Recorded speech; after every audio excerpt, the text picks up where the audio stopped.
It's Way Up with Angela Yee, and it's about that time. I mean, we should always be thinking about what's going on with our politics, especially locally, I want to say. But today we have Tim Hunter here from NYC Votes, New York City Votes. Thank you for joining us. Thank you for having me. Now, talk to me. You look so young. To be in the position that you're in. Yeah. But for people who are watching and listening, what is it exactly that you do with NYC Votes? Well, I serve as NYC Votes, the press secretary. NYC Votes is an initiative of the Campaign Finance Board, which has a robust matching funds program that allows everyday New Yorkers to get their contributions to political candidates matched for program participants. And with our initiative, NYC Votes, we're raising awareness about every upcoming election. This one is a really big one because it's our local elections, and I'm excited to get into it with you today. I actually hosted just a conversation with some of the candidates who are running to be mayor. And it was early on at Brick. Yeah. And so it was really just about, the arts and what they plan to do to kind of support the arts. So it was an interesting conversation. And we have a lot of people in this field right now who are running for mayor. Totally. And we also have ranked choice voting. So I want to break down a lot because it's so important to me that people feel energized to vote. And I think one of the things they talk about a lot is that young people don't feel as inclined to get out to the polls and pay as much attention. What do you find? Because sometimes you hear things, you don't know if that's true or not. So what do you see when you're out there? Yeah, I think we see that, a lot of people care about their city, but sometimes people don't care enough to make it to the polls. And I think that's something that we're trying to change. We want everyone to be able to participate in our local democracy because, your vote is your voice. And especially when you have such an important election coming up, we don't want anyone to sit this one out. We have so many New Yorkers that are impacted by our city agencies, whether it's sanitation, education, taking public transit or Department of Transportation. These are all issues that are, decided not just when someone gets in office, but before that, when they're running for election. And as you highlighted, there's a very crowded mayoral field, but there's also a lot of other races on the ballot, right? You got Comptroller, Public Advocate. You also have city council races that are up for grabs. We won't have debates for those, but those are still also very, very important. And we want young people to also turn out. That's a priority community for us. We know young people are not turning out as much as their, counterparts are, but, we're doing what we can to reach them where they are and hopefully at future events in the coming weeks. So June 24th is the deadline, right, that we all have to go out and vote by. June 24th is election day, But correct. you can also vote early, and we want to make sure people know that, too, because I'm a big fan of voting early. I don't like to wait until the actual deadline. Yeah, skip the line. You can vote early. I vote early every single election. Sometimes the Board of Elections gives out wristbands to people that vote early, the first 100 people that I get my sticker. You get your sticker, you get a wristband, you can get a pin. There's a lot of great perks to voting early, and I think it's important to do so. You can vote early from June 14th, that's the Saturday, which is also the voter registration deadline, all the way to June 22nd, which is the Sunday. So there's going to be no voting on the Monday, June 23rd, and then the last day to vote is June 24th. And you can check out nycvotes.org to check out poll site availability, to find your poll site, or even to check to see if you're registered to vote. I want to ask you this. Before I go vote, I do always try to make a plan. Yes. And I think that's important because you don't want to go in there and be like, I don't know who this person is, who's on the ballot. So how can people find out who's on the ballot? What should we be planning for to do so that when we go in there, it's nice and smooth and we know exactly, because sometimes it's not enough to just go down the line of who it is that you're voting for. You want to make sure all right, well, who's a better candidate? Well, is this person accountable for this? Well, let me do my research ahead of time. What's the plan? Well, we should all take a page out of Angela Yee's book. Make sure you make a plan to vote. It's very, very important.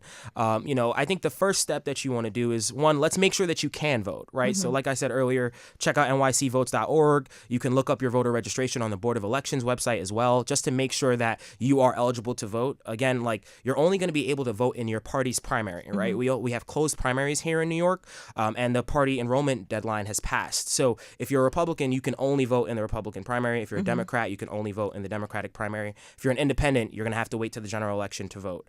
And then as it relates to making a plan, we've helped you out with that by mailing voter guides to every single New Yorker. If you check your mailbox, you probably have gotten it already, or if you haven't, you might get it later this week. The voter guide explains exactly who's going to be running who you'll find on your ballot, their policy platforms, in a nutshell. And if you want to dig deeper, you can check out their campaign website or look at our online voter guide, which has been updated with information, about all the candidates that you'll be seeing in your neighborhood, or even on the ballot when you get to the poll site. Now, when it comes to NYC votes, you guys are not endorsing anybody. I just want to make sure people are aware of what exactly it is that you're doing. So explain that to me, too, because sometimes people feel like, oh, I don't want them pushing a certain candidate on me or a party. Yeah, we do not push candidates on our voters. We just want voters to be informed and engaged. We are a nonpartisan, independent agency, which means that we are not allowed to tell you who to vote for.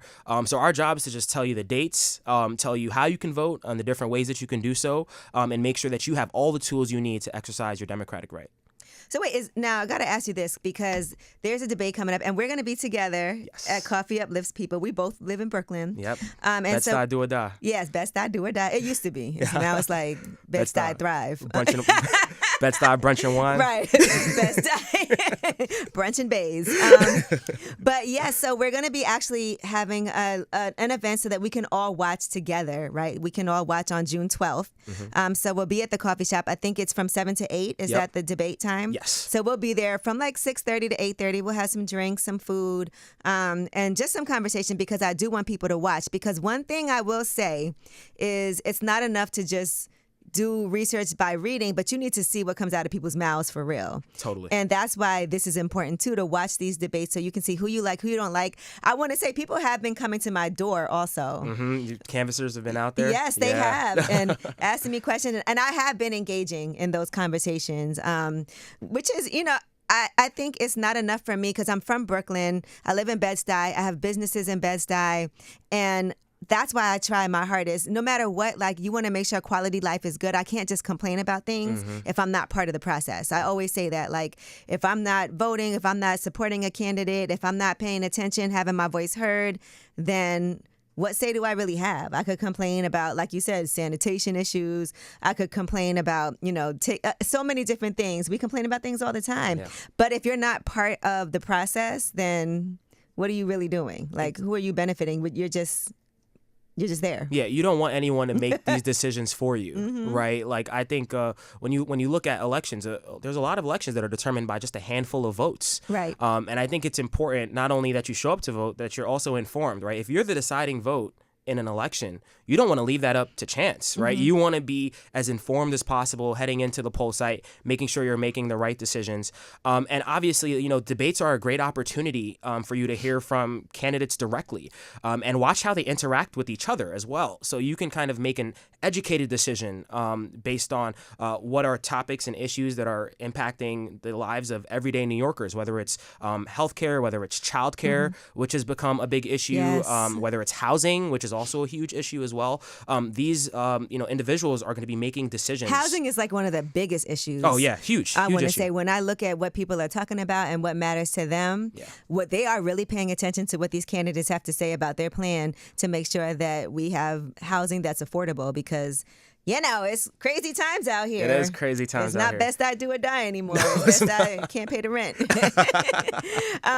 Now, I want to ask you, ranked choice voting. Yes. I know what that is because I've, had to participate before. It can be confusing sometimes for people, but I just want you to break it down on exactly what it is, why it matters, why you should be making sure that you go 1 through 5. You don't have to do all 5, but it's better for you to do that. So can you explain what ranked choice voting is and why it's a good system? For sure. Ranked choice voting, this is our second time using ranked choice voting citywide. For folks that had a city council election in 2023, this might be your third time using it. RCV is relatively new to New York City, but we've done it before. And that's New how Yorkers, Eric Adams won. Yeah, it was a very I think a new experience for a lot of New Yorkers heading to the polls and not just picking one person, but being allowed to pick up to 5. But I do want to demystify it already, right? For our listeners, ranked choice voting is not something that should be confusing. It's something that you should view as an opportunity for you to expand the reach of your vote. And I mean, when I'm saying this, I mean like allowing yourself to do more research on a broader field, especially when you have a mayoral field where you have like 9 or 10 candidates on a debate stage. Right. You don't know who you want to pick from. When you head to the polls, you get to rank your top 5. That way that if your first choice gets eliminated, you still have a say in the election with your second, third, fourth, or even your 5th choice. Right. Because sometimes we're also torn on, I'm not sure who I like better. Yeah. I like this person's policy when it comes to this, but I don't like that, but I love what this person says. So that way you can now say, okay, I would be good if it was this person, or this person. Exactly. And it's counted, it's reflected in the tabulation. So just to explain a little bit how it works after you vote. So you go into your poll site, you rank your top 5 candidates. Of course, you can rank less than that if you'd like, but it's encouraged that you maximize your ballot. You use all 5 of your choices. And then if a candidate gets 50% of the total vote, the election is called for that candidate. Right. So whoever gets to 50% automatically wins. If someone doesn't get to 50%, then the next round starts. The person that gets the least amount of votes gets eliminated. And those people that rank that person first, their second choices are then dispersed amongst the candidate pool. And this just continues until someone gets 50% of the vote. So Like brackets. Exactly. It's kind of like brackets. Yeah, exactly. And it just ensures that whoever is getting elected by the majority of New Yorkers, right? Like you're getting to that 50% number shows like consensus. And I think it's a great opportunity for you to do research on other candidates and figure out who has similar policies that you might support as well. All right, it's not just the mayor that we're voting for. Like you said earlier, the comptroller. Is it controller, comptroller? Comptroller. Comptroller. Okay, Yeah. good. Because I saw somebody was like, it's controller. Yeah, some people say a controller. So now tell us what that is and what we should be looking for in a controller. Well, Comptroller. in the comptroller, the comptroller is like the fiscal watchdog. It like holds the purse of New York City. They're in charge of investing our pensions. I'm a city employee. Like I think that's very, very important work. It also is in charge of auditing all of our city agencies. I think that's something that is lost on a lot of people. The auditing capabilities of the comptroller allow them to create reports that kind of outline where we are spending taxpayer dollars and where they could probably be better spent.